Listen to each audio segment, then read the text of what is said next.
नामोर आलिम दीन हज़रत मौलाना मुफ्ती मुजीबुर रहमान साहब कासमी ने इस्लाह मुआशरा के उन्वान पर जामे और माने खिताब किया।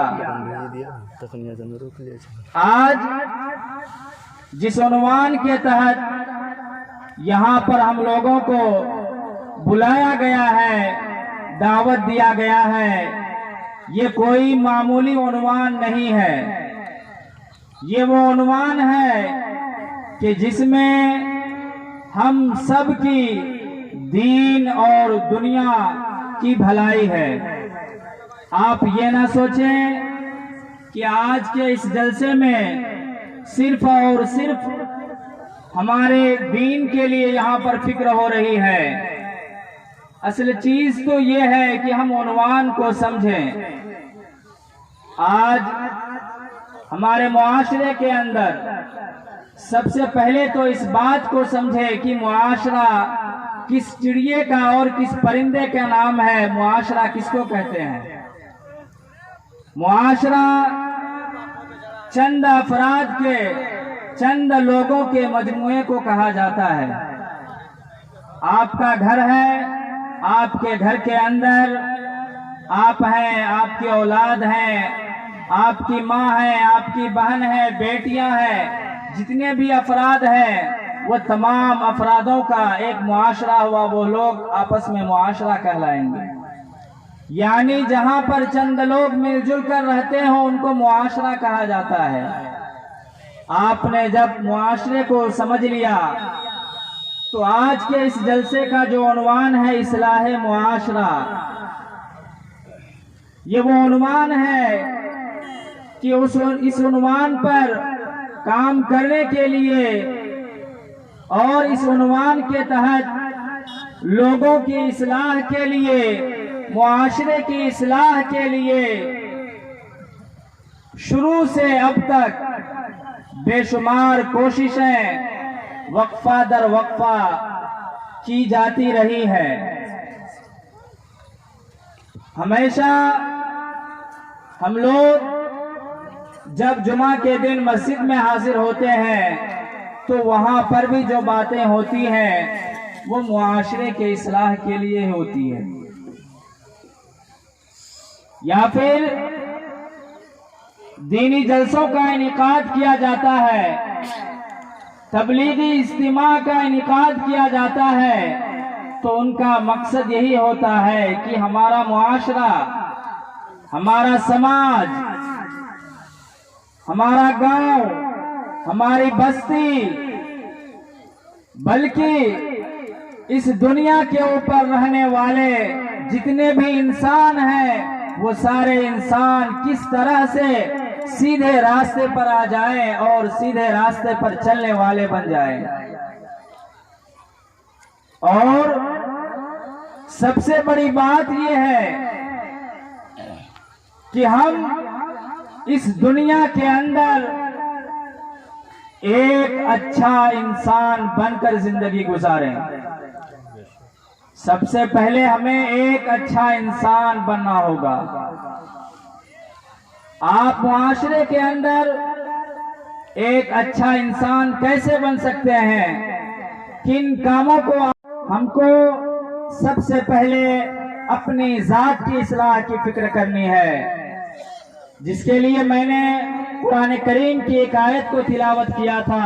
कुरान मजीद में अल्लाह तबारक व तआला ईमान वालों से मुखातब होकर ये फरमा रहे हैं, ए ईमान वालों, ए वो लोगों जिन लोगों ने कलिमा पढ़ा, ए लोगों जिन लोगों ने अल्लाह को माना, अल्लाह के रसूल को माना, जो अपने आप को ईमान वाले कहते हैं, वो कान खोल कर सुन लें, वो कान खोल कर सुन लें। क़ू अनफुसकुम, बचाओ अपने आप को। ये कुरान की बात है, कुरान कह रहा है बचाओ अपने आप को। तो सबसे पहले अव्वल नंबर पर हर एक को अपने जात की फिक्र करनी है। जब जात की बात आ गई, हर एक को अपनी फिक्र करनी है। तो आज मैं अपने सामने बैठे हुए मजमे को जो देखता हूं, इस मजमे के अंदर कुछ नौजवान हजरात भी मौजूद हैं, जिन नौजवान हजरात के चेहरे पर मैं सुन्नत नबवी को देख रहा हूं, उसे देखकर मुझे खुशी हासिल हो रही है। और जिन लोगों ने इस सुन्नत को तर्क किया है, इस सुन्नत को छोड़ा है, उनसे ये कहना चाहूंगा कि आपको जब मुआशरे के अंदर देखा जाता है, दुनियावी लाइन से आपको जो शौक होती है, जो फिक्र होती है, आपके अंदर जो जुनून और जज्बा होता है दुनिया के ताल्लुक से, इसी तरह आपके अंदर दीन के ताल्लुक से भी वो फिक्र होनी चाहिए, वो शौक और जज्बा भी दिल में पैदा होना चाहिए। आपको अगर किसी का दीवाना बनना है, अगर आपको किसी से इश्क करना है, किसी का आशिक बनना है, तो अपने रसूल हजरत मोहम्मद सल्लल्लाहु अलैहि वसल्लम का सच्चा और पक्का आशिक बनिए।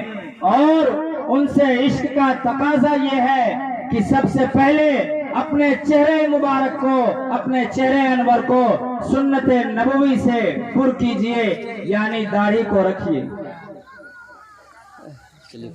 अल्लाह के रसूल सल्लल्लाहु अलैहि वसल्लम का फरमान है कि जो शख्स मेरी सुन्नत को जिंदा करेगा उसे 100 शहीदों का सवाब मिलेगा। आज हमारे दिल के अंदर ये यकीन होना चाहिए, असल चीज तो यही है कि हम बयान को सुन लेते हैं, वाज को सुन लेते हैं, तकरीर को सुन लेते हैं, सिर्फ और सिर्फ कान की लज्जत के लिए, कान को लज्जत दिलाने के लिए हमें अमल करने की फिक्र नहीं होती। तो कहना ये कमाल की बात नहीं है, सुन लेना ये कमाल की बात नहीं है। कमाल तो ये है कि जो कहे वो भी उस पर अमल करे और जो सुने वो भी उस पर अमल करे। मैं नौजवानों से आज ये अहद कराना चाहता हूँ कि आप हाथ उठाकर ये अहद करें कि आज के दिन से आप अपने चेहरे पर मुस्कुरा नहीं फिरवाएंगे और दाढ़ी को रखेंगे। अगर यहाँ पर सामने बैठे हुए जो चंद नौजवान हैं, उन नौजवानों ने अगर ये हिम्मत और हौसला किया और आज के दिल से ये अहद कर लिया और यहाँ से ये अज़्म करके गए और उन्होंने अगर चेहरे अनवर पर सुन्नत नबवी को सजाया, तो कल के लिए ये नौजवान मिसाल बनेंगे और मुआशरे के अंदर इनकी मिसाल दी जाएगी। तो नौजवानों जो सामने बैठे हुए हैं और जो दूर हैं, जहां तक आवाज पहुंच रही है, वो ये अहद कर ले, वो ये तय कर ले कि हमें आज से अपने चेहरे पर सुन्नत नबवी को सजाना है और दाढ़ी को रखना है। आज बहुत ही शर्म महसूस होती है हमें इस बात पर भी कि हमारी जो बहनें हैं उनका ये मिजाज बन गया है, उनकी ये कोशिश, ये फरमाइश होती है कि हमारी शादी उससे हो जिसका चेहरा बिल्कुल हिजड़े जैसा हो। उसका चेहरा मर्द जैसा नहीं, मर्द के चेहरे पर दाढ़ी होती है, मर्द की ये पहचान है। तो मैं अपनी बहनों से भी कहना चाहूंगा कि आज से ये दिल में तय कर ले, ये अहद कर ले, अपने दिल में इस बात को बिठा लें और अपने वालिदैन से, अपने सरपरस्त से, अपने गार्जियन से इस बात की फरमाइश करें कि मैं अगर शादी करूंगी तो उस नौजवान से कि जिसके चेहरे पर सुन्नत नबवी होगी, जिसके चेहरे पर सुन्नत नबवी की झलक होगी और जिसके चेहरे पर नूरानियत होगी।